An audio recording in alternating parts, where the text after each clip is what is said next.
Hey YouTube, it's JP Dillon. Today we're looking at a 1972 Pioneer sx-828.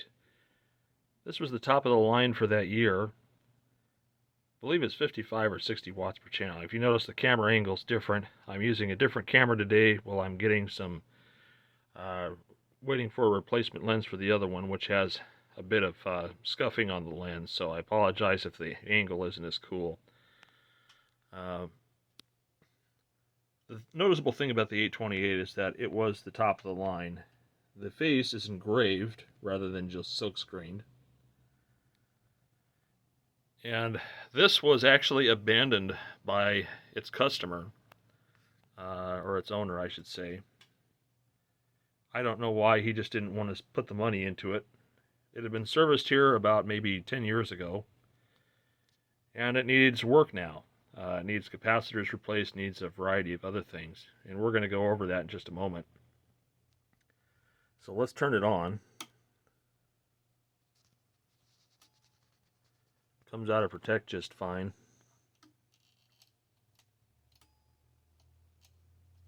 And so I guess the first thing I notice is the volume control is pretty trashed.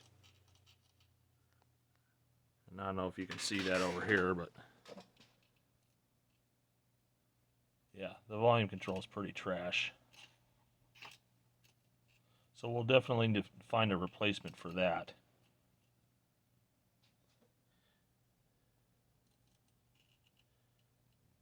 Wonder what happened there. Maybe it got impacted.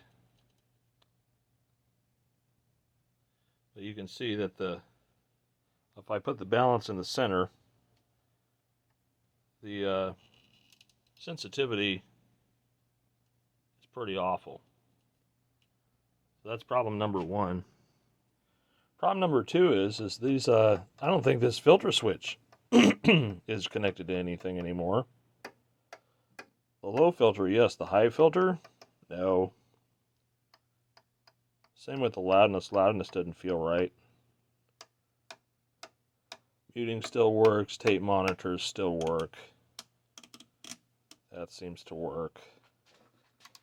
Let's go over to the tuner.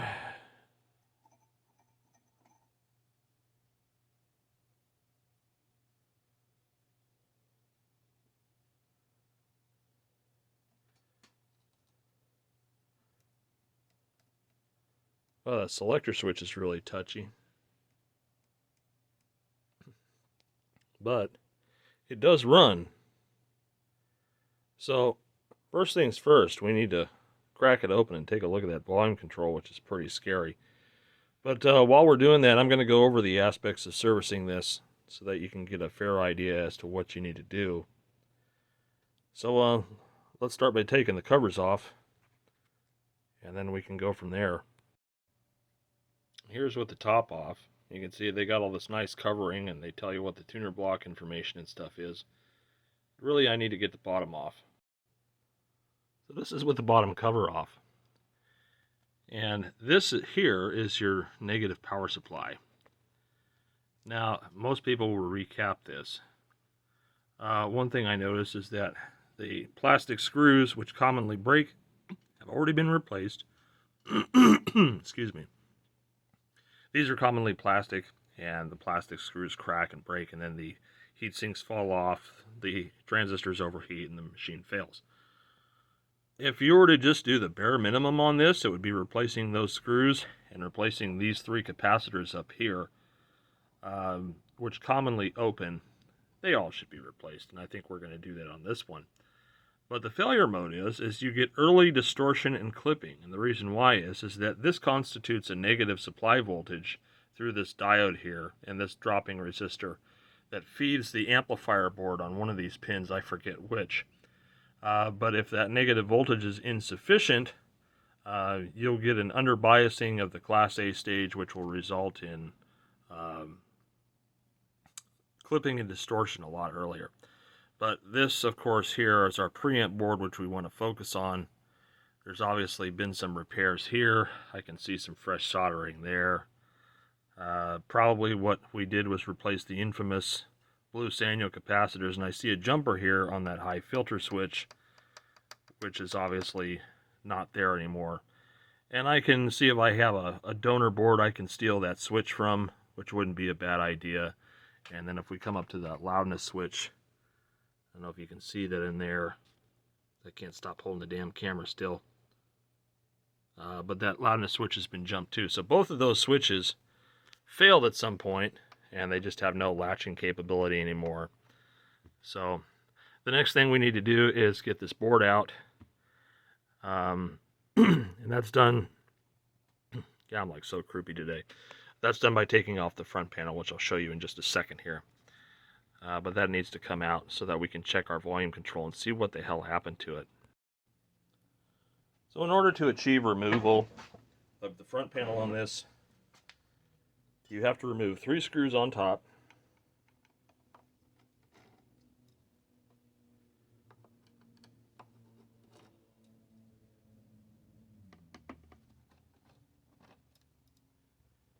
After you've done that, you're going to need a 1.5 millimeter Allen key to remove the tuning knob. That's this guy here. If you ever have to ship one of these, you definitely want to remove the knob, because if you don't, it will likely smash into the glass and break the glass. And of course, somebody's rounded off that one.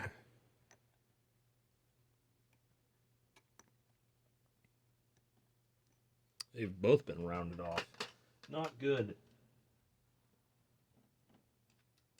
So let me try a couple of other sizes here. May have to go digging for another size.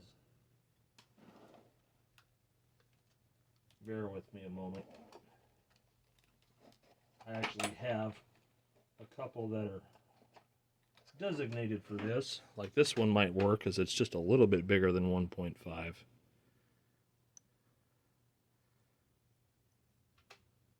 Yeah, that one's going to bite a little bit better. Well, assuming they haven't been messed up, 1.5 will get it off. If it's been stripped out, you're going to need something a little bit bigger. I forget what size that is, but it just works. The rest of these pull off. God, volume control sounds awful.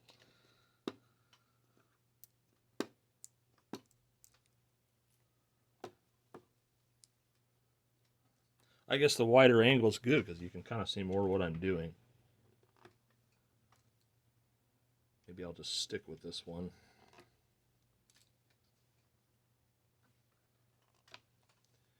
And then there are these hex nuts, which are 12 millimeter.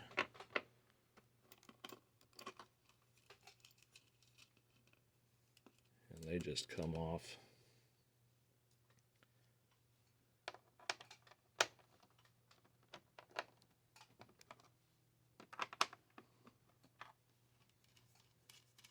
And if you're wondering what this tool is, it'll focus there. I'm not sure it's gonna. W21 hose end tool. I think these call these mic or jack wrenches or something like that. Plug wrenches, I forget. Anyway, it's an invaluable thing to speedily remove this. Now, when we take this off, there are spacer washers underneath because of the different offsets of the controls here. And what you want to do is you want to note how many washers you see.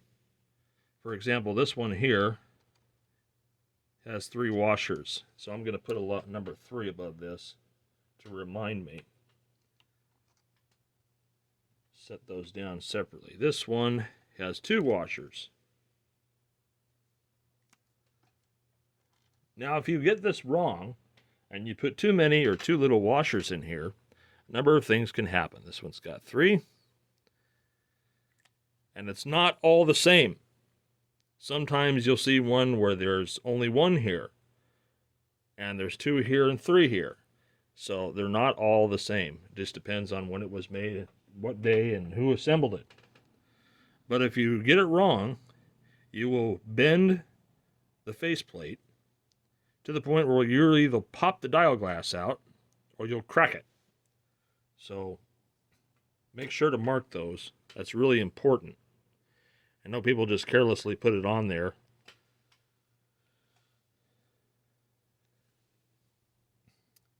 So we need to get the entire tone board out. And in order to do that, we have to take loose these nuts here, these two guys. I believe this one, but not this one, because this one's inset. Take this one out. Then there's 4 screws, and the whole board should just come out. So back to this again. I'm going to take these 2 loose. I might have a couple of spare preamp boards for this that we can rob those switches out of.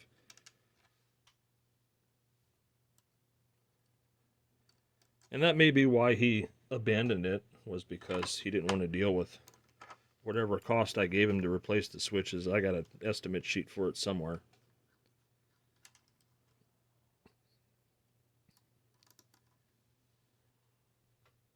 And then this one, the big tone control knob, I believe is a 14 millimeter.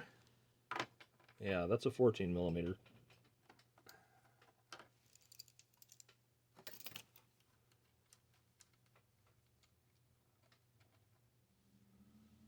And then we're going to take out the 4 support screws. And then we should be able to just get this thing out.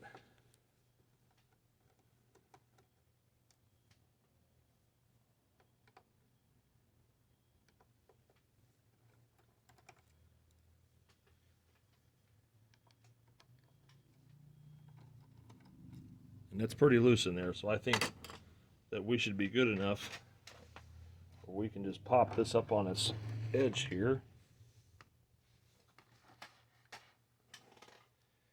Let me angle the camera up a little bit. There we go.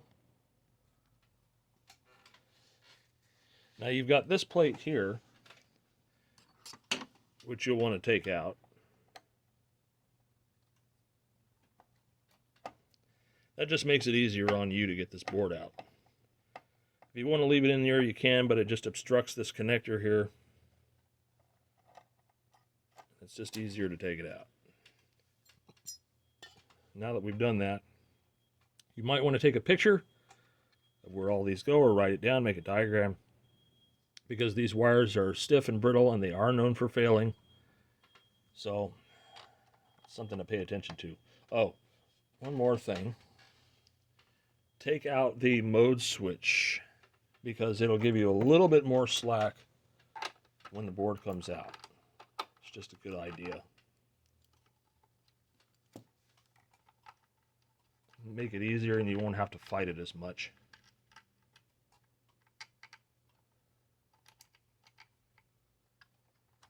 And all this just kind of comes out in a way.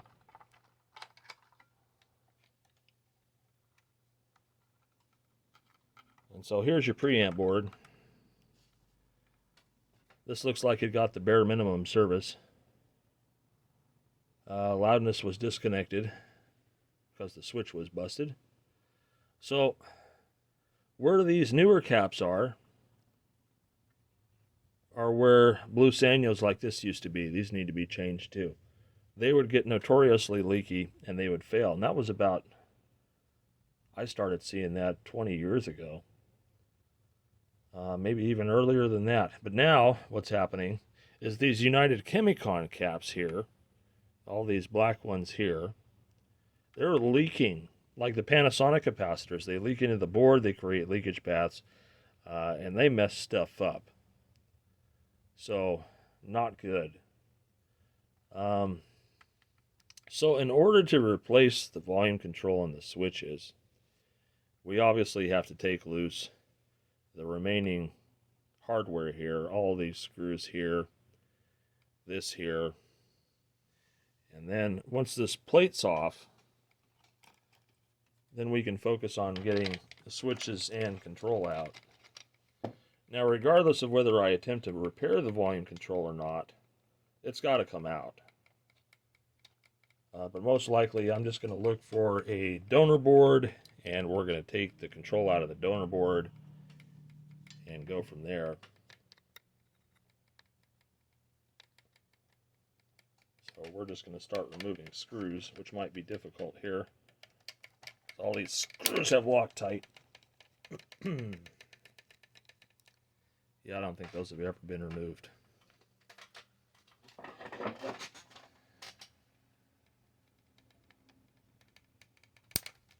They still got that nice snap. That's how you tell no one's messed with this panel, is because it still has the snap to the screw when you loosen it. If it's loose, if there's no snap, then you know someone's been in there. Or in this case, someone's removed this panel, but I don't see that has happened yet. I am probably the first one who's going to attempt to replace these controls and switches. And that's going to be real fun because this is a double-sided board with solder on both sides, which really sucks, especially when replacing caps, but we'll get into that. This is just going to be a multi-part thing. We're going to try to take care of all of the serviceable aspects of this machine. It's not going to be a full recap. It's not going to be a full restoration. It's going to be get it so that it works reliably and correctly, and the rest of it can be done by whomever decides to purchase it next. And yes, this will be up for sale eventually, but not right now. Because if I sold it, then where would this fun educational video be?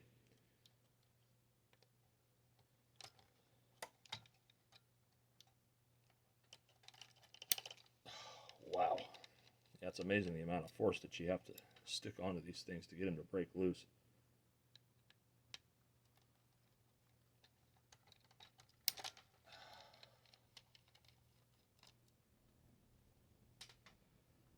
It's amazing how much time goes by just taking it apart. But you have to take it apart, because if you don't, how are you going to fix it? Alright, so that gets us loose. And let's see if I can shed a little more light on this. Yes, no, maybe. Well, anyways. So we have to unsolder this control.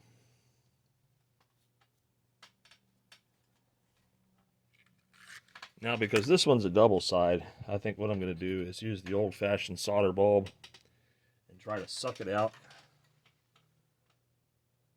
And then whatever's left over we'll deal with. So I heat the pin till both sides get liquidy, and then suck it out.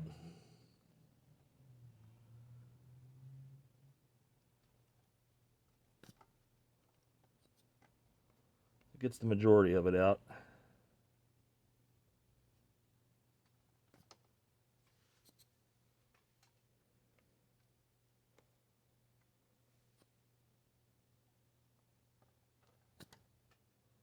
We're still going to have to wick a lot of it away.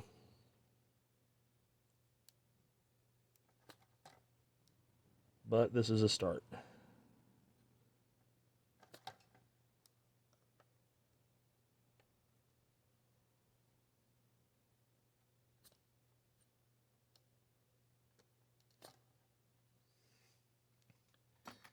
Now, since this has never been removed, a couple of the tabs are folded down.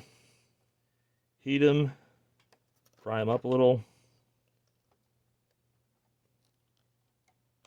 It's hard to see when I do this, but otherwise you'll just rip the foil trace when you go to pull the control out. And then the rest we just have to be patient about wicking away.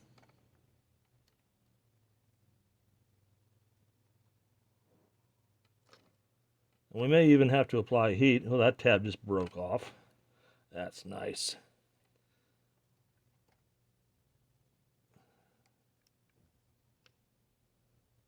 Yeah, I can still see there's some solder in the crevices there. These double-sided boards are no fun.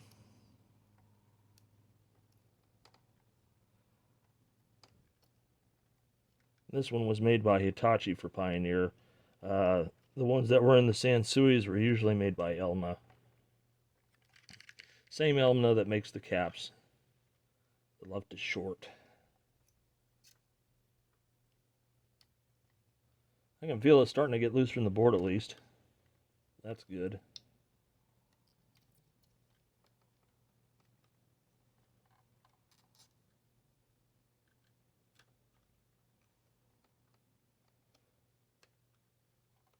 Now, at the very least, we're going to take this control apart, or attempt to, and see if we can fix the wiper on it. But more likely than not, it will just get replaced.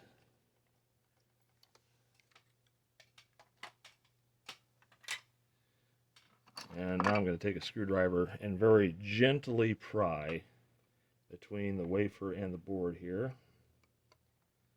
And see how loose we are, and we're not very loose. So as I pry, I'm going to heat these pins.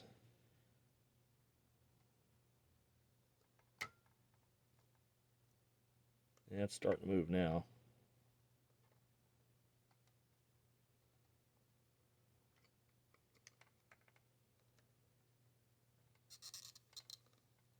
Creaky, creaky.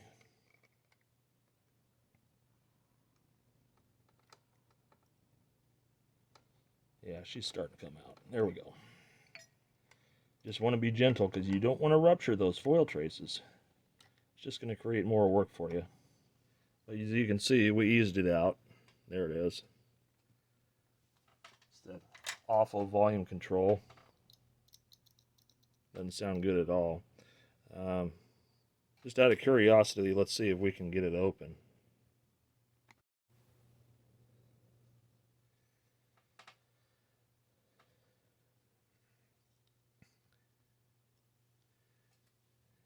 And I'm not sure how well this is going to work out.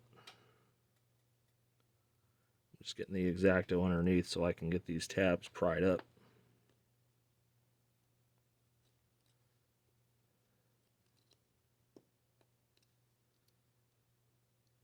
Coupling already is broken on that. Those two pieces shouldn't move that far apart.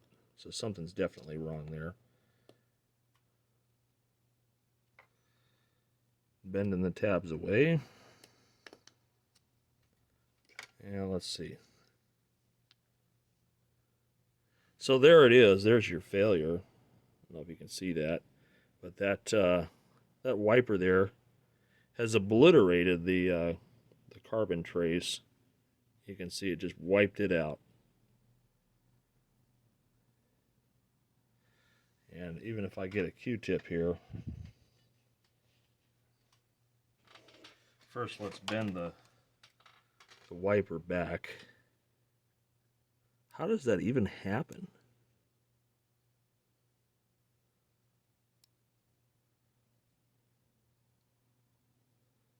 I'm just in kind of shock that that's even a possibility. But that wiper is terribly distorted. It's never going to work right again. So that takes care of the scary noise, but there's no carbon left there. The track is completely worn away, so that this pot's junk. There ain't no fixing that unless I could get a replacement wafer and whatnot. And I think I have a spare one of these boards. So that's the death of our volume control. Let's see if I can dig up a spare preamp board. Well, I do have a board, but go figure. I've already robbed the high filter switch, the loudness, and the volume from this one. So this apparently wasn't the first time. And notice how these two are different.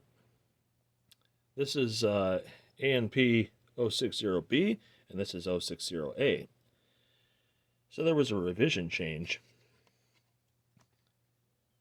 Now I could easily sub the loudness for this switch here, whatever that is. I forget, the muting switch or whatever. So I could use this for the loudness switch here. That's not a big deal. Let's see, I could probably use one of the tape monitor switches for the, definitely not this one, since this one's got a bad contact and a jumper on it.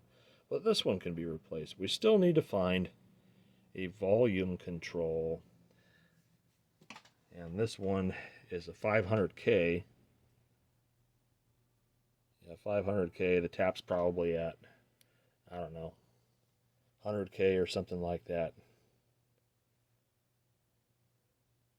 I'm just amazed at how it's obviously went that way a long time. How chooch that control is. I have a 727 board, which would have used the same control, but that control's been robbed too. So now I need to see if I have any other parts units that I could steal this from. Alright, so the only other thing I have in the boneyard that would work is a Pioneer sx-626, which has the same 500K volume control. So we can rip that out of there and use that for the 828, and that should at least get us to where we have a functioning volume control. And then we just need to transplant the switches and stuff like that. So let's see about taking the control out of that 626. Alright, so here's the 626 carcass I have. And bottom needs to come off of this one. You find that once in a while you'll have a machine that just isn't worth servicing, and it will just become parts for other things. And so thankfully I have a number of these that I can just rob stuff from. And it's good that Pioneer used the same control from the 626 on up. And let's see, so this one's just mounted straight to the chassis rather than being on the board. So that's kind of good. Let's see if I can get a better view here for you guys. Let's see if my tripod thing's gonna cooperate here today. Just thinking about it.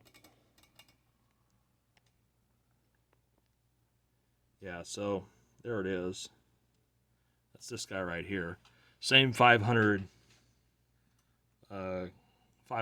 pot.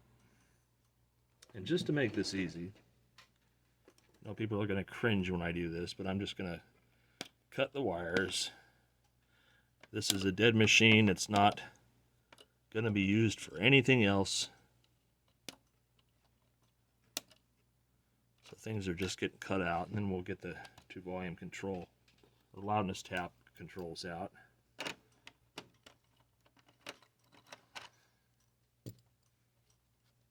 This is going to save a lot of time because it's not on a substrate board like a 727 or an 828 is.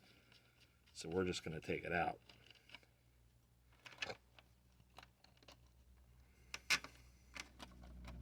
It just comes out nice and easy. There's our 2 loudness things there. And she's away. And so comparing the two, this is the same part, so we're not going to have issues with it installing on the 828, which is wonderful. About the only problem I might have is I'll have to shorten these leads, these wire wrap leads, to accommodate the circuit board and get that to work, but not really worried about that too much. Alright, so now I've got the wire wraps off the control and everything's kind of cool here.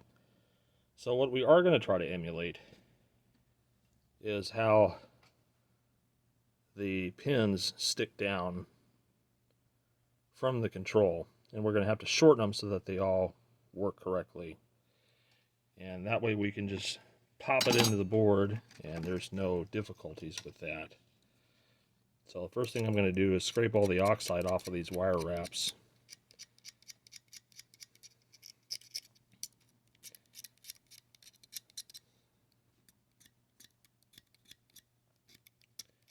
And just get yourself some sharp flush cutters so that you'll be able to trim these.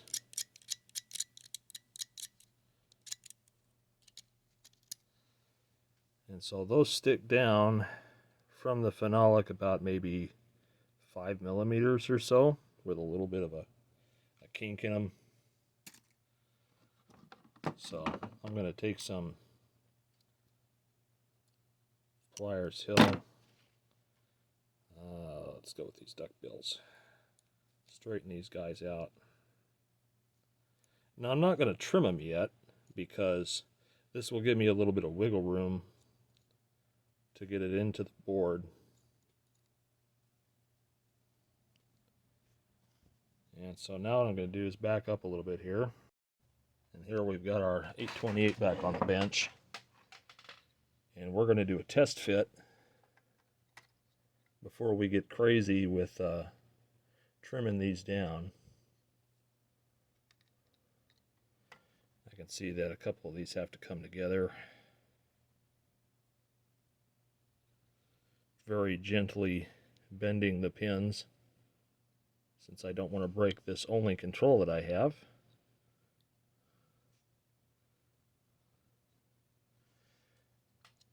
And then we're just going to use the holes as a guide.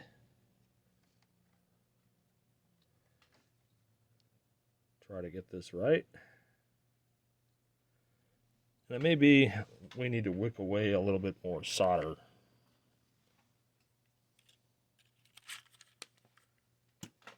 I know I'm irritating the Brits out there who say soldering, not soldering, but that's our terrible English for you.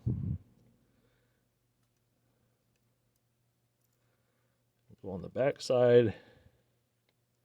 Make sure we have as much of this cleaned out as possible to cause the least amount of stress on putting the new control in.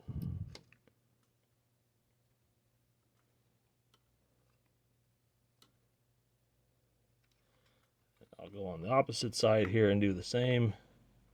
We'll just wick away whatever we can,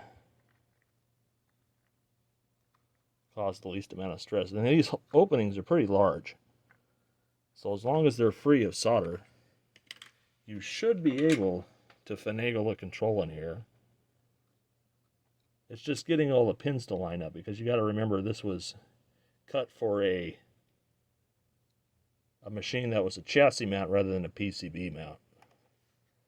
So we're just going to take our time and just finagle these in here. Just work it back and forth, applying minimal stress to the phenolics, which is why I'm applying pressure here. And you have to get this to mount flush with the board.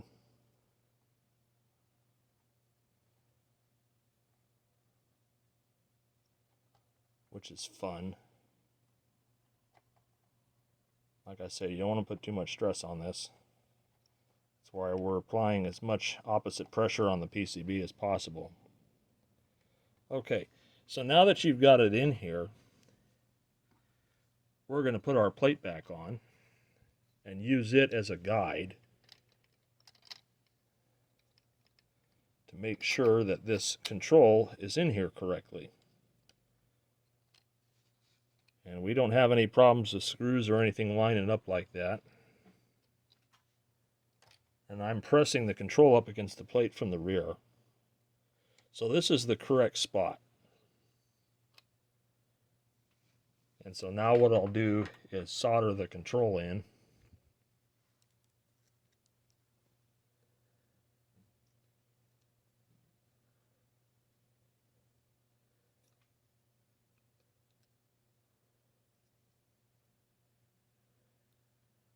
And allow the solder to penetrate the other side of the board too.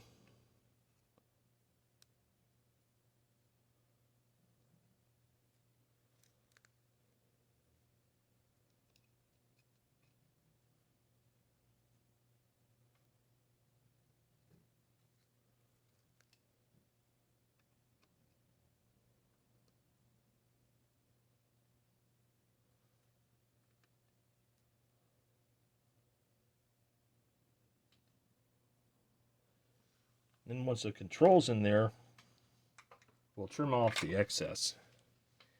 Now the reason why I didn't fully reattach this is because we still have to replace the defective switches here. So, but our volume control is in, minus the two loudness connections which we still have to hook up.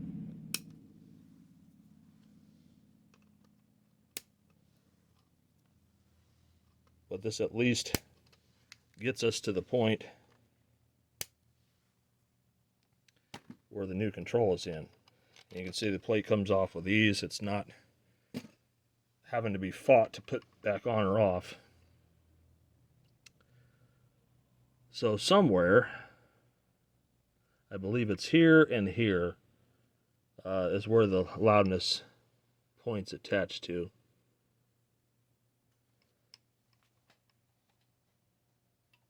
See if I can see that on the other board here. Yeah, it looks like the same spot. So it's on the downside of these capacitors here. So one there and one there. And of course that's another double-sided bit of fun.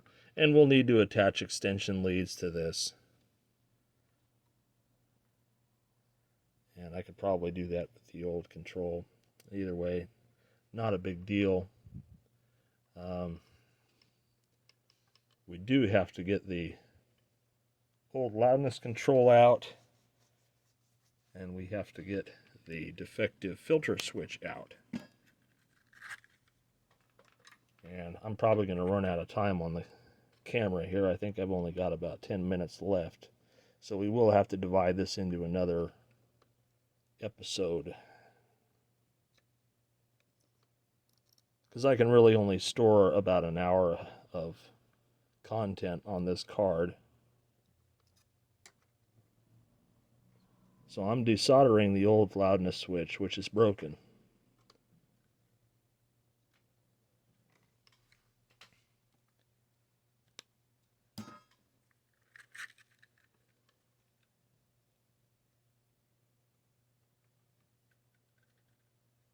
The 828 has always been a kind of a favorite of mine. I don't like this board. I think that's its only shortcoming. That and the little plastic screws that hold the regulator heat sinks on. They had a really nice tuner. Really good phono stage. They had an option for a moving coil, which I've never seen. I've never seen one of these where that Pioneer moving coil plug-in transformer, which is on the right side, the door you'd open up and then you plug it in. I've never actually seen one of those in person. So I'm wondering if anybody out there actually has one. That would be kind of cool to see one of those in person. I'm just going to be nice and apply heat to the pins as I wiggle this out. And it's going to come out nice and easy. There's our dead switch. And it just doesn't feel like there's anything inside anymore. There's nothing hooked up to this lever. Just out of curiosity, let's open it up. Or at least take the switch part out if I can, without breaking it.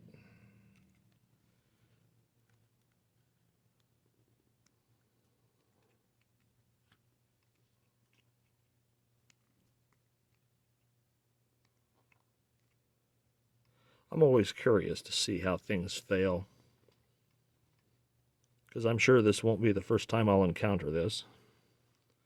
So let's take the switchboard out. Yep, there's the little plastic gizmo down in there. And we can see the bits and pieces that are broken.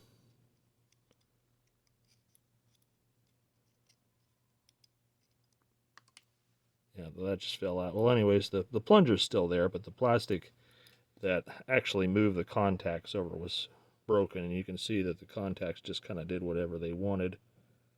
So that's our loudness switch. And then we have this high filter switch, which is trashed.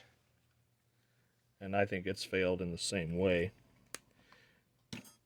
Now, if I had to guess, it was either excessive use, or it was excessive use of contact cleaner that was aggressive to plastics, which I'm starting to see. Now, as many of you may or may not know, sometime at the end of 2009, Kague Laboratories went into a partnership with HOSA, which makes cables and audio accessories and stuff like that. And I began to notice don't know if anybody who's used the Cake products, I began to notice that the contact and control cleaners, whether it was Deoxit or Fader Lube or whatever, tended to kill plastics. And I started seeing that whenever I'd clean something on I think it was an sx-35, no, 3700, 3800, 3900, any of those push button switches, or the ones that were used on like the later SG 9800 equalizers, the latches were all dead. And the common thing that had happened was that the switch had been treated with Deoxit, which before 2009 I didn't see a whole lot of those problems. So I wondered if the formulation changed or somebody got cheap.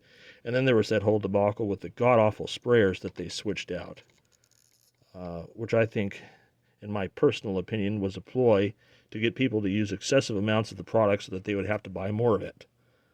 Because older versions, you had an adjustable nozzle, and you can still get those from time to time. But the new ones, the caps would leak like a sieve. And every time you'd spray, you'd get your hand all wet with chemicals. And the straws were not very good. Their extension was a joke. And so anybody who works for Keg that's watching this needs to wake up and say, what can we do to this to stop it from killing plastic parts? Well, anyways, I'll just end up going into a rant on that one, which is why I've kind of switched to CRC or Neutral 401B. That's another good cleaner with a lubricant in it, I think, too. It's got mineral oil or something.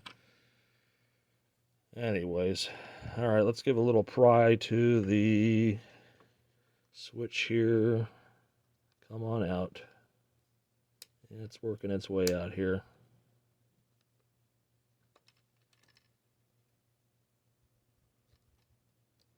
You just got to be slow and patient. If you try to rush it, you'll just break things. That's really not what you want to do here.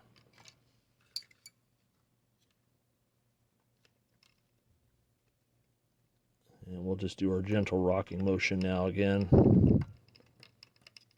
Come on. There we go. So that one's out. All right. So that's that there. Okay. So we got both switches out. We got our volume control replaced, although we haven't hooked up the loudness yet. So I think that's where I'm going to stop it today because I'm running out of time on the memory card. But stay tuned for the next installment. We'll swap some switches in here. We'll clean all these, replace the caps, and then fire it up and see how well it works then. So thanks for watching, guys. More stuff to come.